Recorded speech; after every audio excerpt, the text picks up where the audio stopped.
This man is described by some as one of the most important figures in countercultural art. But the chances are you've never heard of him. Most of his work no longer exists and was painted illegally in the first place. King Robbo is a wanted man and protects his identity for fear of arrest. He's a myth. He's a legend. It's like the outlaw Jesse James. Like, does he live? Is he dead? Where is he? He's one of the pioneers of graffiti writing, a movement that champions freedom of expression and can be seen on street corners all over the world. I do class myself as an artist, but also I can be a vandal at times, you know, when I let that little monster out of the cage. This is Banksy, the enigmatic street artist who also came from graffiti, but has sold a popular and commercially successful version back to the world.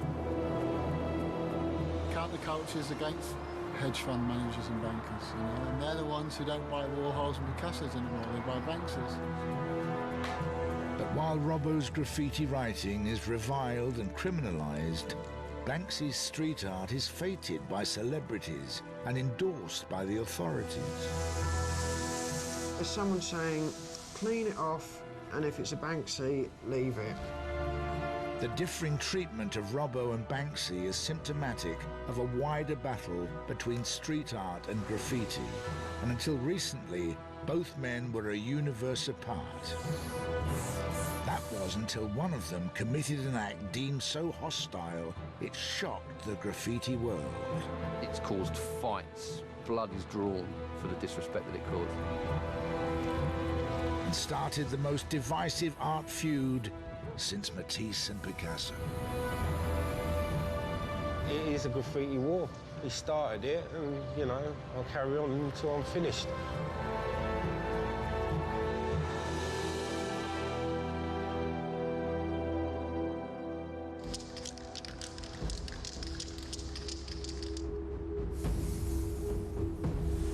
King Robbo is an international graffiti legend who's kept his identity secret from the authorities for over 25 years.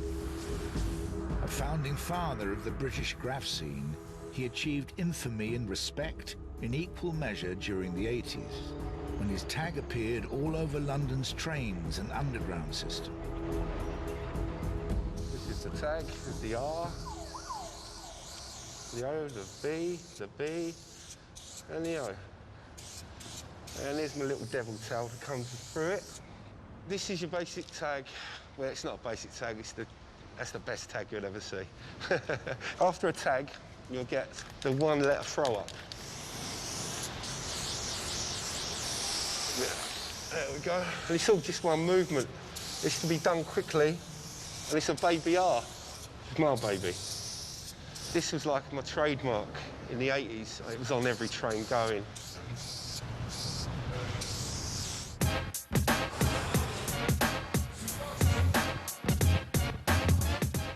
When graffiti first came across the Atlantic, it was seen as another unwanted social ill imported from America.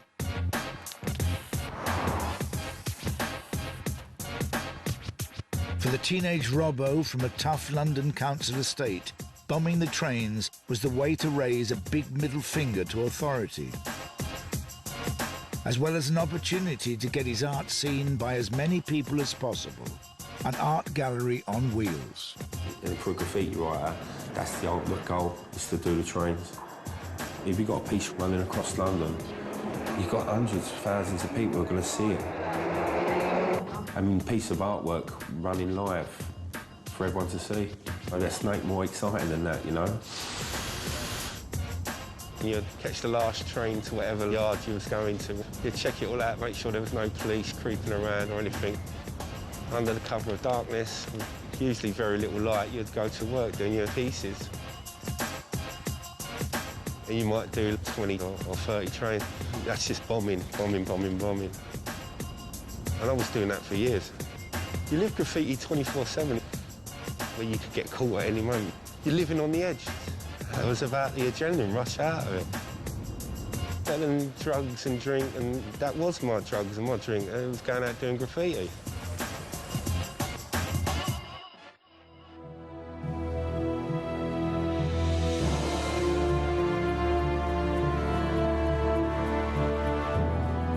Robbo's talent and ingenuity made him the undisputed graffiti king in London in the 80s and early 90s.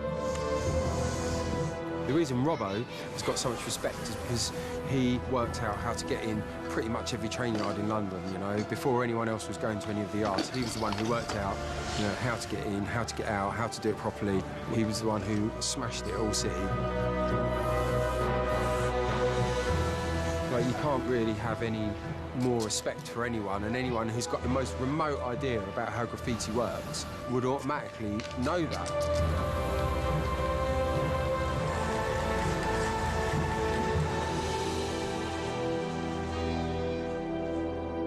But at the height of his fame, Robbo retired from graffiti.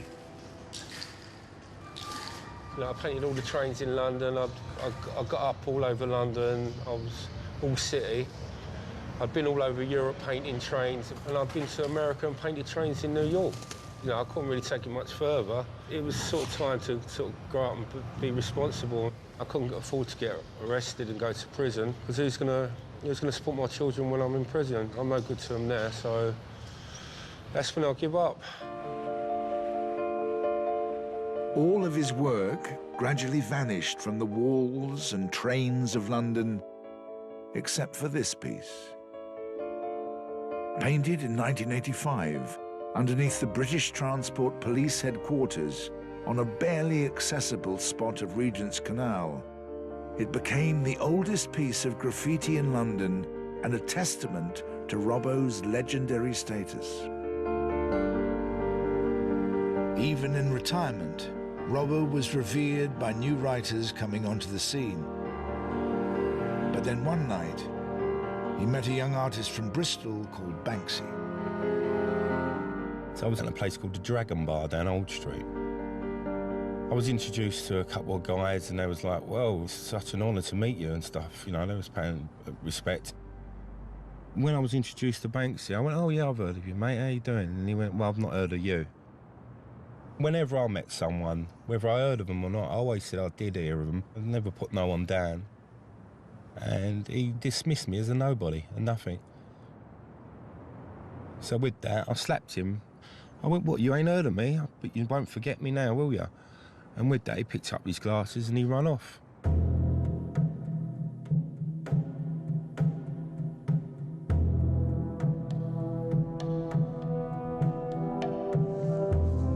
Ben Ine is a graffiti writer turned street artist who has worked with both Robbo and Banksy. He's aware their differences are more than just personal. I knew of Robbo a long time before I met him. He was definitely one of the graffiti writers that I would kind of look up to. I've been out painting with Banksy a few times. Different doing street art than doing graffiti. Going out with Robbo, it'd be like a can of paint and just trying to do tags in places when people aren't looking. And then going out and painting stuff with Banksy was kind of, we'd work out where it was we were going to paint it, when we could get away with it. A lot more thought went into it, a lot more preparation.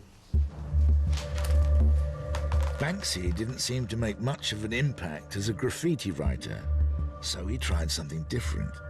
Stencils, sometimes of rats and human figures, sometimes of images borrowed from popular culture. I think what Banksy does is clever. You know, it appeals to people, it's funny, it's kind of vaguely political, you know, and he presents it in a way that is acceptable. With any kind of subculture, people want to buy into that, and he's done it very well. King adds, the author of many books on graffiti and street art, has no doubts about the importance of Banksy's use of stencils. Stencils have had an unbelievable effect on street art. If it wasn't for stencils, I wouldn't be here talking to a national broadcaster about what was essentially defined as vandalism. Banksy turned to stencils because it was quick, because it stopped him getting caught, and to quote him, it made a picture of a bunny look hard. Stencils took the street art from the street and put a price tag on it, made people want to invest in it. But while Banksy's work gained mainstream popularity, respect from the graffiti world was not forthcoming. Stencils is cheating.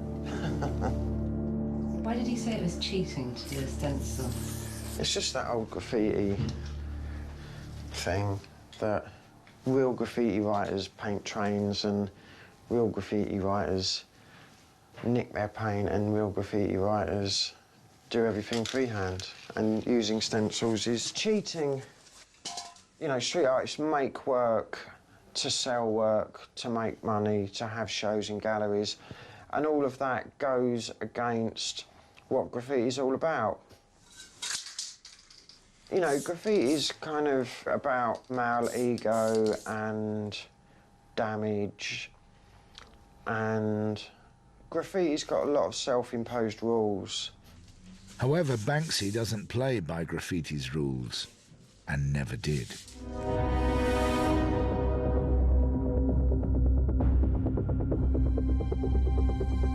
In this book, published in 2009, Robbo told the story of the Dragon Bar fight for the first time, some 10 years after it happened.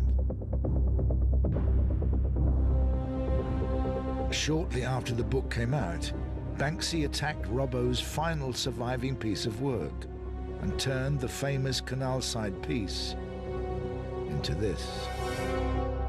I was angry that he'd crossed the line by wiping out a bit of history.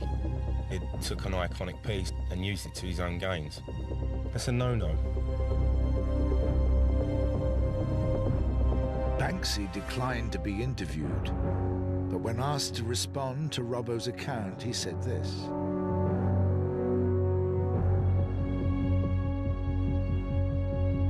Banksy also supplied this photograph and says the canal piece was in such a bad state, he didn't realize he was painting over a piece of London history.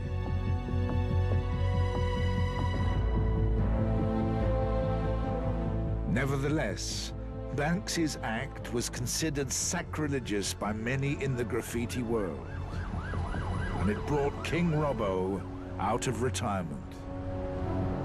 I'm checking out where all the cameras are, because obviously I don't want to be caught on CCTV. You can end up in prison over this.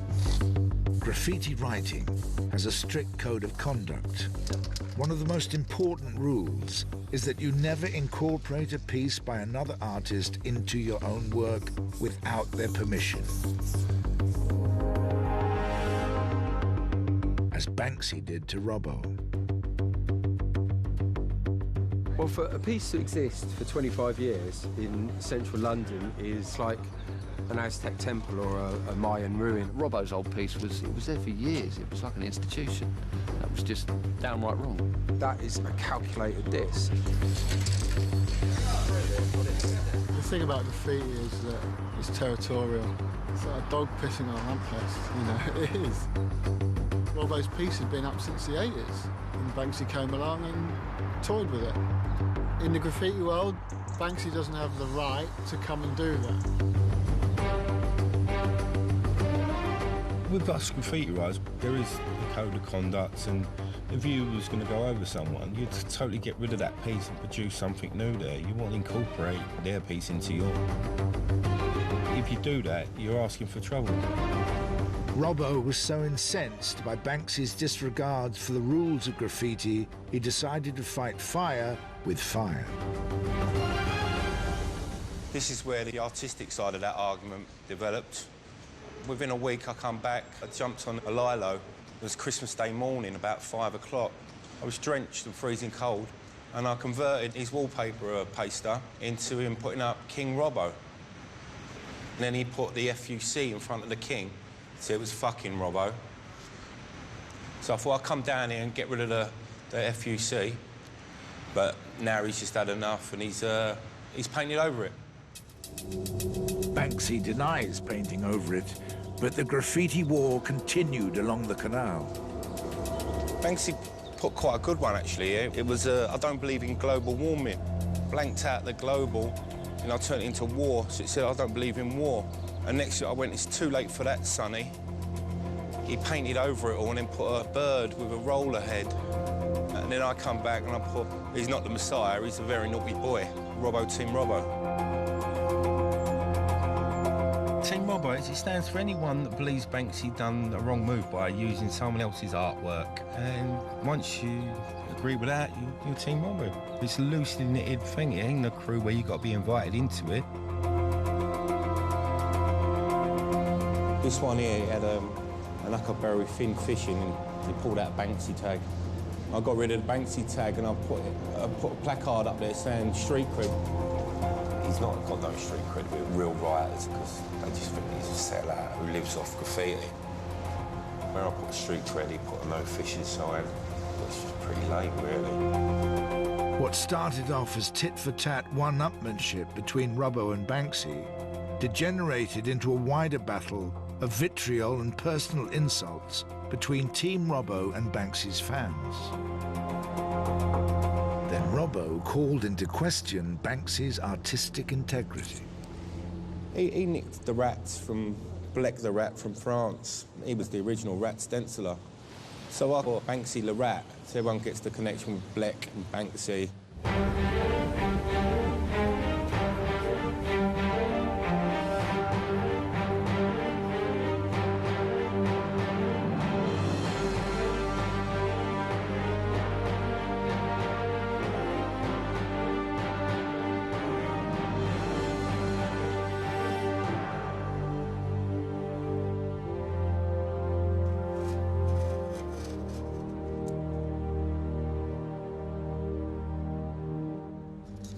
And this is a stencil.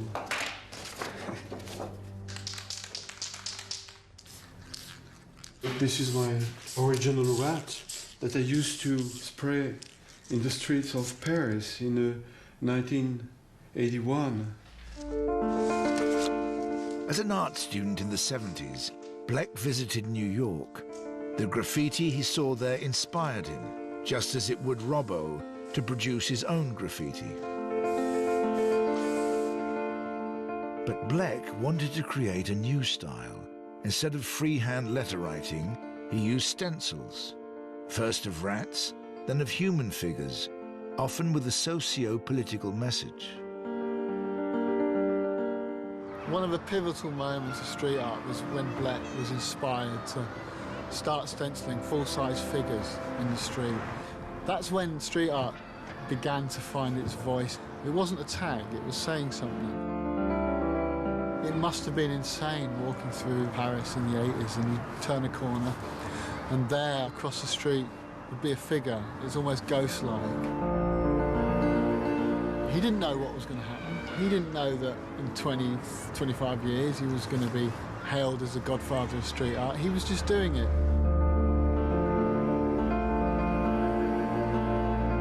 Nor did Blek realize that his own very individual style would be so closely replicated on the streets of Britain.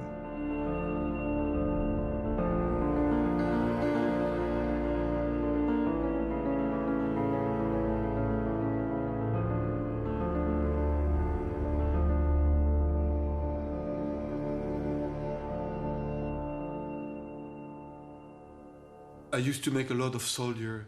When I see Banksy making a soldier, or when I see Banksy making a Madonna with a child, or when I see Banksy making rats, of course, I see immediately where he takes the idea.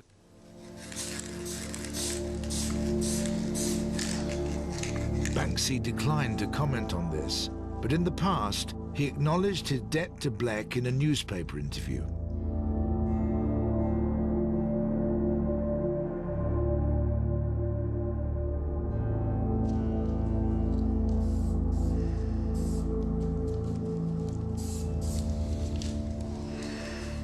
Do you feel a bit cross and a bit angry?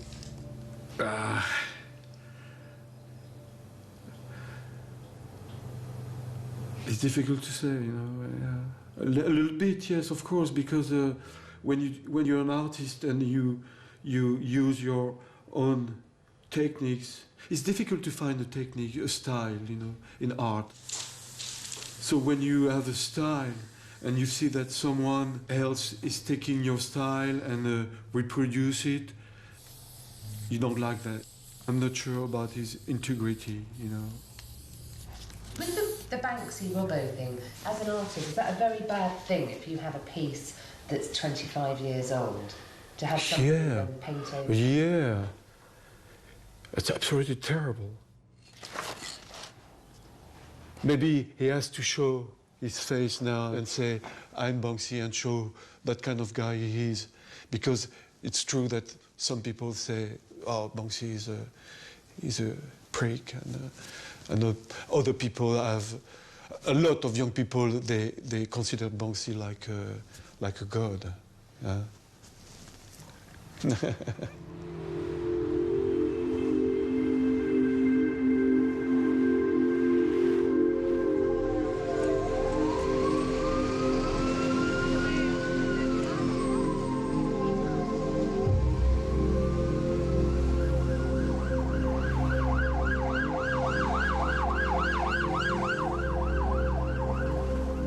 Robbo is en route to the canal. He's willing to risk his life and liberty to strike back at Banksy.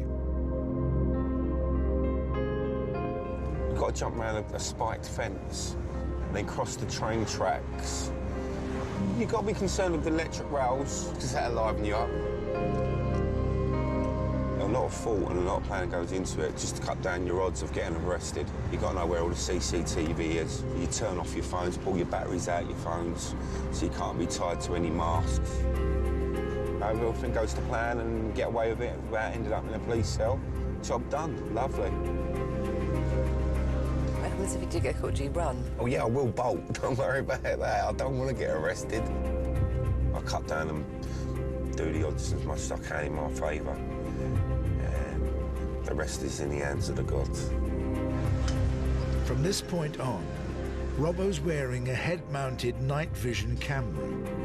He wants to show what's all in a night's work to the graffiti bomber, but is something rarely seen by outsiders. If caught, Robbo could face years in prison.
Love it. I love the excitement. I just got to let that little animal out the cage now and again for the juices to flow, do you know what I mean?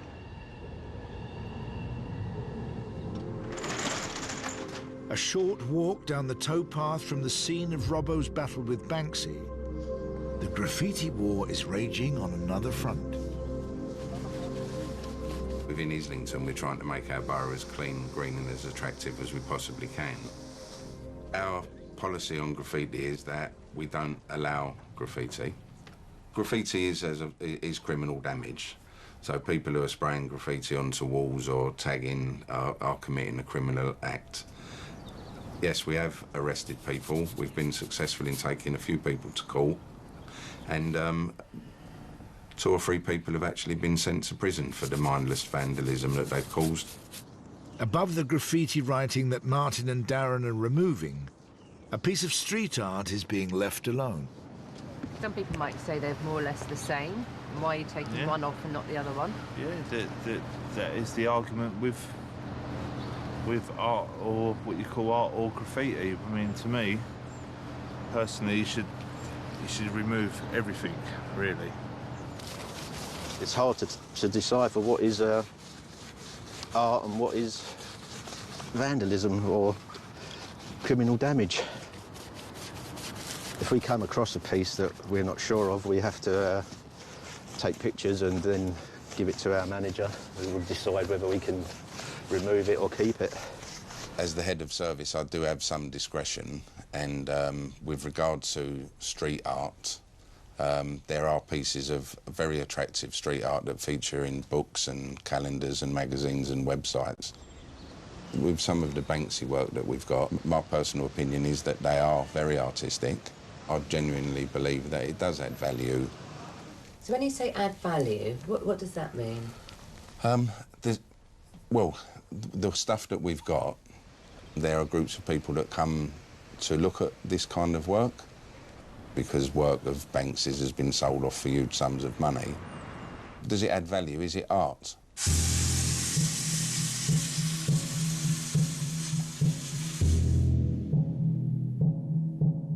Graffiti writers see the approach by councils across the UK as double standards. Writers routinely attack Banksy pieces in the street, leaving the onlooker in no doubt as to which guerrilla artists they support in the graffiti war. It keeps Kenny's council very busy. I think with some of the Banksy pieces that we've had vandalised, we have occasionally gone round there and repaired them. So, for example, there was one where it was the museum attendant who had a mirror behind him, and somebody actually wrote something offensive on the mirror. Well, we could have easily have just painted the mirror out with white paint or whatever colour paint it was, but then the piece wouldn't have made any sense. So what the guys carefully did was actually paint out the slogan or the rude word so that the piece was whole again. It's got to a stage where graffiti is still 100% outlawed and it's still illegal, unless you're Banksy, when it's celebrated and preserved. Which is, you know, that's good for Banksy, but it's kind of unfair on all the writers, because whether it is graffiti, whether it's street art, you know, when you come up before the judge, does the judge ask for a definition? Is he a graffiti artist or is he a street artist? Is he street artist? Oh, that's okay, we'll let you off. Graffiti? No. When asked to comment on being given preferential treatment, Banksy said this.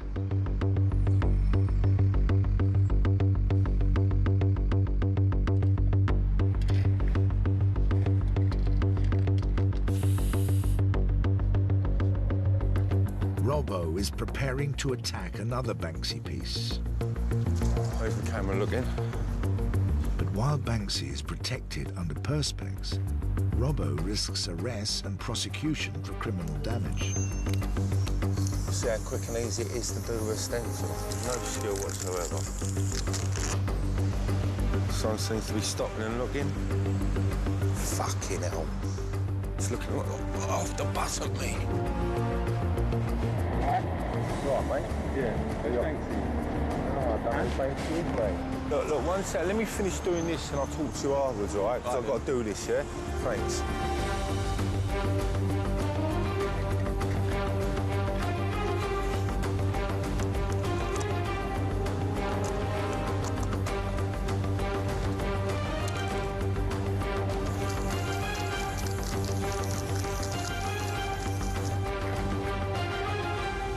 It's as quick as easy and simple as that with a stencil.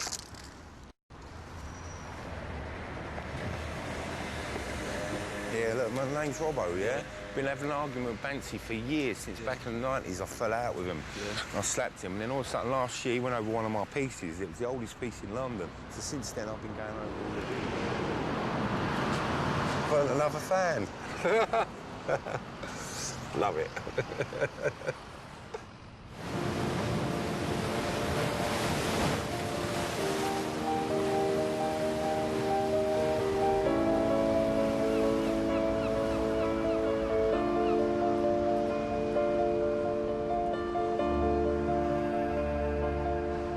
Why has it got perspex on it? Because someone from Team Robbo chucked paint over it and put a little Hitler moustache on the kiddie, and the council came down. They cleaned the graffiti off of it and stuck a sheet of perspex over it, and now it's protected for all eternity, so everyone can appreciate it, which is quite funny. The irony of councils cleaning graffiti off of street art and then protecting it. It's pretty mad. But it's gone beyond the realm of local politics. Barack Obama used street art to become president. David Cameron used street art to become his friend. Yeah, I've got a painting in the White House. So do you know where it's hanging? Toilet. In this room of unwanted gifts, I don't know. I don't know. This is called 21st Century City, painted by Ben Ein and given to Barack Obama by David Cameron in 2010 on his first state visit to Washington. I thought it was quite interesting because I'd obviously been arrested a few times and I've got a criminal record. Before his international success as a street artist, Ben was an infamous graffiti writer. That was the thing that got me arrested loads and loads and loads. I used to run around everywhere tagging that. How many times did you get arrested? Quite a few, maybe as many as 20. I'd been arrested so many times and had so many fines that I was kind of giving the judge no other option but to send me to prison.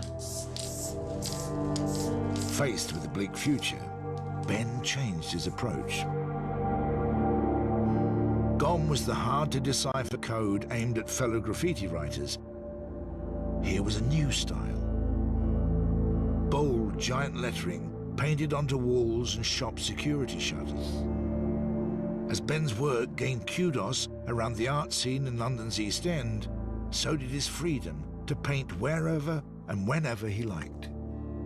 I've painted some really, really big walls that have taken days to paint, and I've painted them in broad daylight without permission. Because it was street art and not graffiti, I got away with doing it. What sort of response do you get now, then, from the police if you're out working? They come and talk to me. To think a few years ago they'd have chased us down the street and nicked us. The former graffiti vandal has even been invited to Downing Street for a personal audience with the Prime Minister. Mr. Cameron wanted to say thank you. We sat in the garden and had tea and biscuits and chatted about art and chatted about the state of the country, and it was funny. What biscuits did they serve you? Kit Kats. I'm massively privileged that I have the opportunity to live off of what I love doing. Yeah, it's amazing. A lot of graffiti writers are now beginning to understand that what they actually do is art. You know, they don't have to go to work and do a job that they hate. You know, they could get a studio, they could make their graffiti, they could have shows and they could sell it.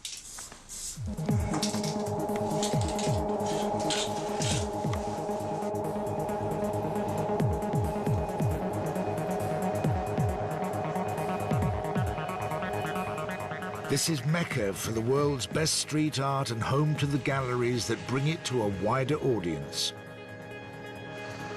An audience Robbo is now keen to engage.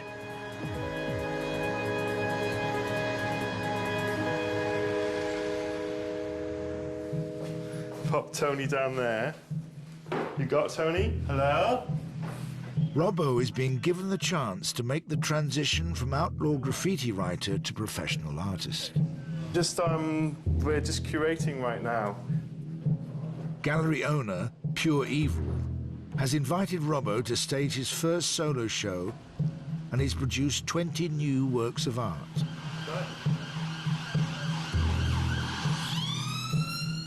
Tomorrow, they go on sale to the public. Oh, they do look nice, huh? You make an entrance, don't you? Make a big entrance. World-famous street artists show their work at this gallery.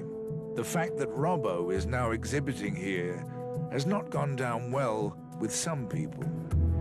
Banksy's fans, they're talking about coming to the gallery and flinging paint over all the artwork. Do you think they will come down and fling paint at them? Not when I'm here, they won't.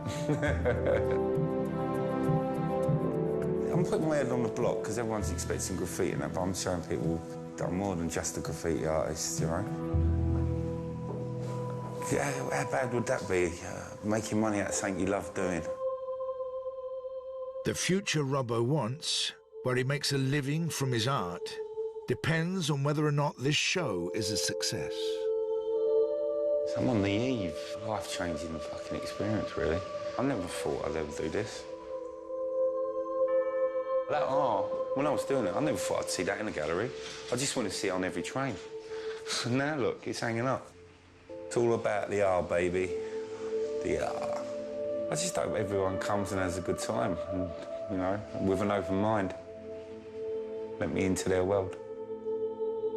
So that'd be nice.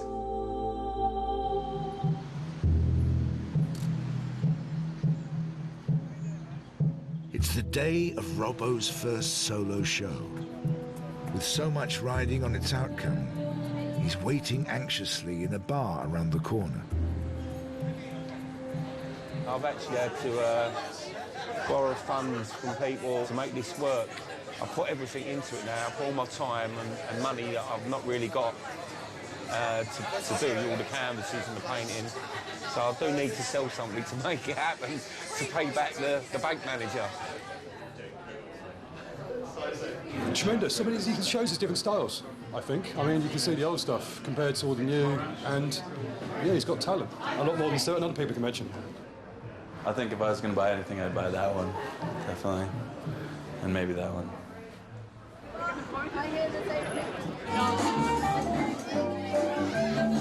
Hello? It's rammed.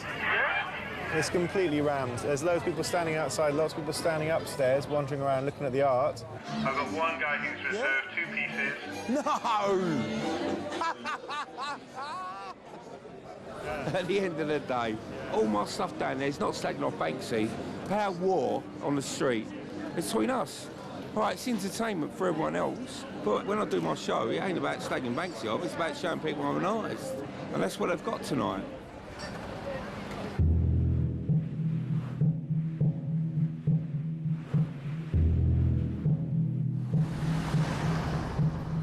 Following the success of his solo show, Robbo's ambition to work as a professional artist looks like becoming a reality.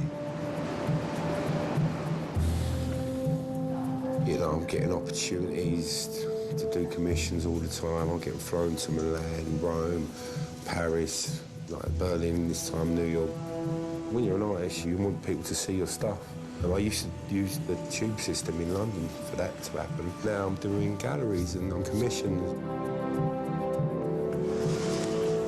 A broader scope of people now know who I am because of Banksy, even though I don't think it was his intention.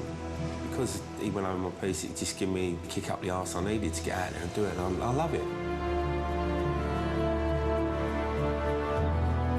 Yeah, thanks, Mr. B.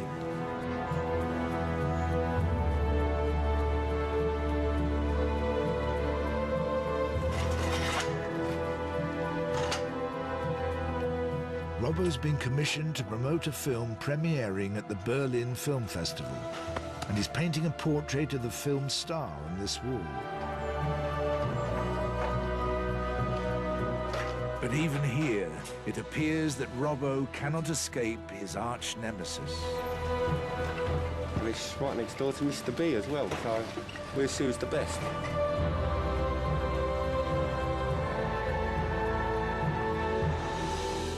Let the art talk for itself. I'm going to do it freehand, whereas he can only stencil.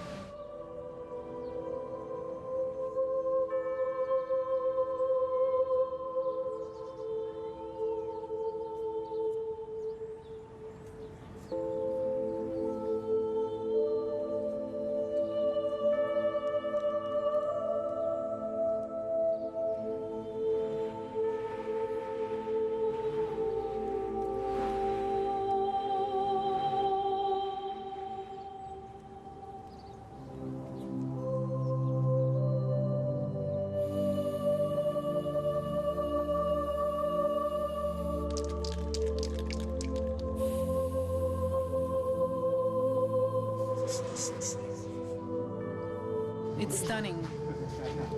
I'm excited for her to see it. Very pleased. I mean, like, come on. Who wouldn't, right?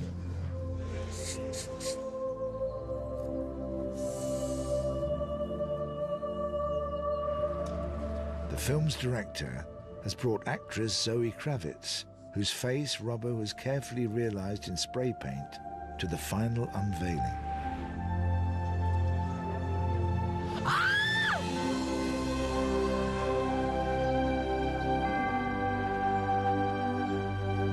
Oh, shit! That's amazing! That's so cool! Oh, wow! Oh my God, it's so amazing! You know, he stands out for a reason, that his talent shows through his work, and you know, I think it's just the beginning for him, and I'm honored to be part of it.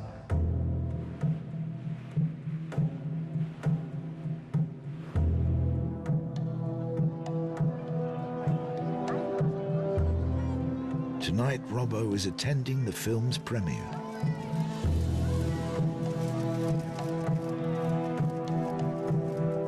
The only red carpet I've ever been on is during the 70s in my granddad's house. That's going to be a new experience.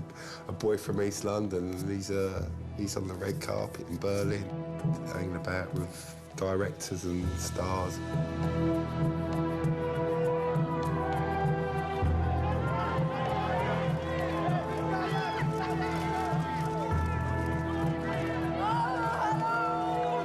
I'm in a really good place in the world. I'm really enjoying it.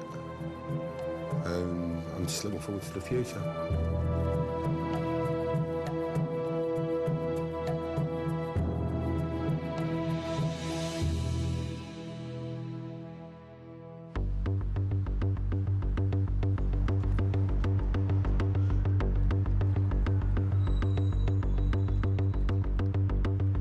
Banksy's gone over my piece yet again, and he's replaced it by what you see over there.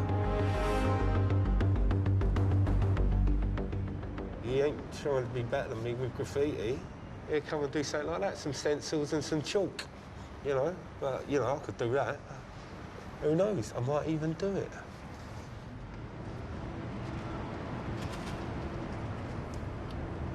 So is the war over? It's definitely not. How can it be now? He's had the last say, and I can't have that. With all the walls in London, he's come and gone over one of my pieces, which is not exactly easy to get to, so he's made it personal again. So what's next? I tell you what, why don't you come with me one night and I'll show you what's next.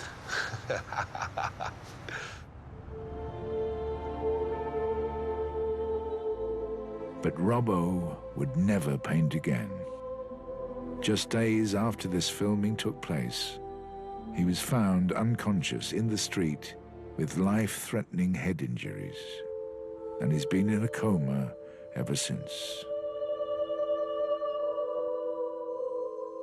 There is no suggestion that Banksy or anyone associated with him was involved. A Team Robbo exhibition goes ahead, giving friends and family the chance to celebrate the man whose career inspired a generation of graffiti writers and who poignantly was just about to get the respect he wanted as an artist. Robbo would have loved today. He'd love to paint art and get paid for it 24/7, you know. And this is another step on the rung on his ladder of becoming a professional artist. I've known him years. He's a fighter. His time's not done. He's, you know, definitely not done. There's so much more for him to do. It's been overwhelming, the amount of support that we've all got. And you know, it makes me proud. He's loved. He's really loved by a lot of people.